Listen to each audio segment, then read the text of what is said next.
നമസ്കാരം. കർമ്മ ന്യൂസിലേക്ക് സ്വാഗതം.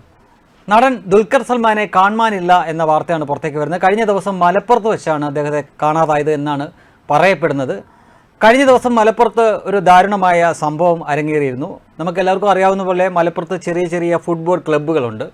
ഈ ക്ലബ്ബുകളിലൊക്കെ കളിക്കുന്നത് ചില ആഫ്രിക്കൻ രാജ്യങ്ങളിലുള്ള ചെറുകിട ഫുട്ബോൾ കളിക്കാരൊക്കെയാണ്. കഴിഞ്ഞ ദിവസം ഐവറി കോസ്റ്റിൽ നിന്നുള്ള ഒരു കളിക്കാരൻ്റെതായിട്ടുള്ള വാർത്തകൾ പുറത്തു വന്നിരുന്നു.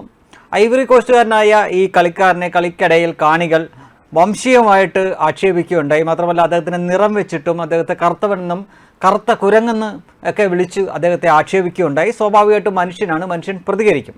അങ്ങനെ ആ കളിക്കാരൻ പ്രതികരിച്ചപ്പോൾ മലപ്പുറത്തെ നന്മയുള്ള ആളുകൾ അദ്ദേഹത്തിനെ കല്ലെറിയുകയും ശാരീരികമായിട്ട് ഉപദ്രവിക്കുകയൊക്കെ ചെയ്തു.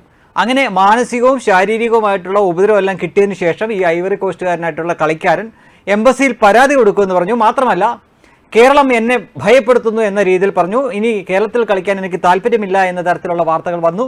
പക്ഷേ ഇത് എല്ലാ മാധ്യമങ്ങളൊന്നും ഇത് വാർത്തയായി കൊടുത്തില്ല. ചില മാധ്യമങ്ങൾ മാത്രമാണിത് പ്രത്യേകമായിട്ട് വാർത്തയായിട്ട് കൊടുത്തത്. അതാണ് ഇവിടുത്തെ ഒരു പ്രത്യേകത എന്ന് വെച്ച് കഴിഞ്ഞാൽ കേരളത്തിലായതുകൊണ്ട് ഇത് വളരെ ഒതുക്കിയാണ് നമ്മളോട് പറഞ്ഞത്. എന്നാൽ ഏതെങ്കിലും ഉത്തരേന്ത്യയിലായിരുന്നെങ്കിൽ ഇത് വലിയ രീതിയിൽ പറയുകയൊക്കെ ചെയ്യായിരുന്നു. അപ്പോൾ എന്താണ് ഇതും ദുൽഖർ സൽമാനുമായിട്ടുള്ള ബന്ധമെന്ന് ചോദിച്ചു കഴിഞ്ഞാൽ ഈ വാർത്ത പുറത്തു വന്നതിന് ശേഷം ഇതൊക്കെ എല്ലാവരും അറിഞ്ഞതിന് ശേഷവും ദുൽഖർ സൽമാൻ ഇതിനെപ്പറ്റി ഒന്നും പ്രതികരിക്കുകയുണ്ടായില്ല.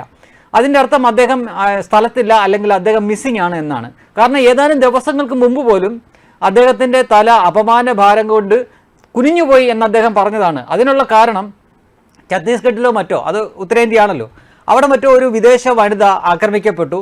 അത് അറിഞ്ഞു കഴിഞ്ഞപ്പോൾ അപമാന ഭാരം കൊണ്ട് എൻ്റെ തല കുനിഞ്ഞു പോകുന്നു എന്ന് പ്രതികരിച്ച വ്യക്തിയാണ് ദുൽഖർ സൽമാൻ. അതേ ദുൽഖർ സൽമാൻ മലപ്പുറത്ത് ഇങ്ങനൊരു സംഭവം നടന്നിട്ട് പ്രതികരിക്കുന്നില്ല എങ്കിൽ അതിനർത്ഥം അദ്ദേഹം ഇവിടെ ഇല്ലെന്നോ, നാട് വിട്ടെന്നോ, കാണാനില്ലെന്നോ, ആരെങ്കിലും തട്ടിക്കൊണ്ടുപോയെന്നൊക്കെ ആയിരിക്കാം. എന്തായാലും ദുൽഖർ സൽമാനെ കണ്ടെത്താൻ വേണ്ടിയിട്ടുള്ള നമ്പരൊക്കെ പുറത്ത് കൊടുത്തിട്ടുണ്ട്. അതിൻ്റെ നമ്പർ ഇങ്ങനെയാണ് 369369369369 അങ്ങനത്തെ നമ്പറാണ് കൊടുത്തിരിക്കുന്നത്. ആ നമ്പറിലേക്ക് വിളിച്ചറിയിച്ചാൽ മതിയാവും. ദുൽഖർ സൽമാനെ ആരെങ്കിലും കിട്ടിയാൽ, എവിടെയെങ്കിലും വെച്ച് കണ്ടാൽ. ഇങ്ങനെ ചില പ്രത്യേക അസുഖമുള്ള ആളുകളുണ്ട്. നേരത്തെ പൃഥ്വിരാജിനും അതുപോലെ തന്നെ സുരാജ് വെഞ്ഞാറമ്മൂട് എന്ന സിനിമാ നടനും ഈ അസുഖം കുറച്ച് കലശലായിട്ടുണ്ടായിരുന്നു. അങ്ങനെ ഈ അസുഖം കലശലായി കഴിഞ്ഞപ്പോഴാണ് ചില സംഖ്യകൾ കുറച്ച് നല്ല ഡോസ് കൂടിയ മരുന്നുകൾ കൊടുക്കുകയുണ്ടായി. അങ്ങനെ ആ അസുഖത്തിന് കുറച്ച് ശമനം വന്നതിന് ശേഷം ഇപ്പോൾ വലിയ കുഴപ്പമില്ലാതെ പോകുന്നുണ്ട്. ഈ അസുഖത്തിൻ്റെ ഒരു പ്രത്യേകത എന്തെന്ന് ചോദിച്ചു കഴിഞ്ഞാൽ ദൂരെയുള്ള കാര്യങ്ങൾ കാണാൻ പറ്റും, എന്നാൽ അടുത്തുള്ള കാര്യങ്ങളൊന്നും കാണാൻ പറ്റില്ല. അതാണ് ഇതിൻ്റെ ഒരു പ്രത്യേകത. ഇതേ അസുഖത്തിൻ്റെ തുടക്ക സ്റ്റേജിലാണ് ദുൽഖർ സൽമാൻ. അപ്പോൾ ഇപ്പോൾ തന്നെ നല്ല ഡോസ് കൂടിയ ഒരു മരുന്ന് കൊടുത്തു കഴിഞ്ഞാൽ ഒരുപക്ഷെ ഈ അസുഖത്തിനെ നിയന്ത്രണത്തിലാക്കാൻ പറ്റിയേക്കും, അല്ലെങ്കിൽ ഇത് പിടിവിട്ടു പോകും.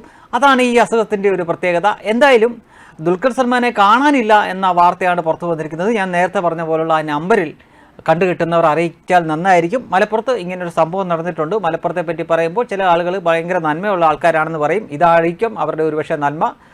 ഒരു വിദേശത്തു നിന്ന് വന്ന ഒരു കളിക്കാരൻ, അവൻ്റെ നിറം അല്ലെങ്കിൽ അവൻ്റെ വംശം അങ്ങനെ ആയതുകൊണ്ട് അവനെ ആ വംശത്തിൻ്റെ പേരിലും അവൻ്റെ നിറത്തിൻ്റെ പേരിലും അവനെ അപമാനിക്കുകയും ദേഹോപദ്രവം ചെയ്യിക്കുന്നതാണോ മലപ്പുറത്തെ നന്മ എന്ന് ചോദിച്ചു പോവുകയാണ്. ആ ഭാഗത്തൊക്കെയാണ് വെളുത്തിട്ട് പാറാം എന്നൊക്കെ പറഞ്ഞുകൊണ്ട് ചില ഫേസ് ക്രീമിൻ്റെയും മറ്റുമൊക്കെ പരസ്യം നമ്മൾ കണ്ടിരിക്കുന്നത്, റീലുകളും മറ്റുമൊക്കെ. അപ്പോൾ വെളുപ്പിലും കറുപ്പിലും ഒന്നും ഒരു കഥയില്ല. വെളുപ്പും കറുപ്പും എല്ലാം മനുഷ്യർ തന്നെയാണ് എന്ന് ഓർപ്പിച്ചുകൊള്ളട്ടെ. പിന്നെ അടിമത്തമൊക്കെ ഉണ്ടായിരുന്ന ഒരു കാലഘട്ടത്തിൽ നിന്ന് ഒരുപാട് ഇങ്ങോട്ട് മാറിക്കഴിഞ്ഞു. ആ കാലത്തല്ല ജീവിക്കുന്നത് എന്നുകൂടി ആളുകൾ മനസ്സിലാക്കിയാൽ നന്ന്. മനുഷ്യനായിട്ട് കാണാൻ ശ്രമിക്കണം, ഇനിയെങ്കിലും ശ്രമിക്കണം. ഇതുവരെ അത് കഴിഞ്ഞിട്ടില്ല എങ്കിൽ മാത്രമേ പറയുന്നുള്ളൂ. ഇതേ സംഭവം കേരളത്തിന് പുറത്തായിരുന്നെങ്കിൽ ഇതേ ആളുകൾ തന്നെ ചോദിക്കുക, ഇതാണോ ആർഷഭാരത സംസ്കാരം, ഇതാണോ അതിഥി ദേവോ ഭവ എന്ന് ചോദിച്ച് കളിയാക്കിക്കൊണ്ടിരിക്കുന്നവർ ഇത് അറബ് സംസ്കാരമാണോ എന്ന് തിരിച്ചു ചോദിച്ചാൽ നിങ്ങളുടെ കുരുപൊട്ടാൻ പാടില്ല എന്നേ ഓർമ്മിപ്പിക്കുന്നുള്ളൂ. വെബ് ഡെസ്ക് കർമ്മ ന്യൂസ്.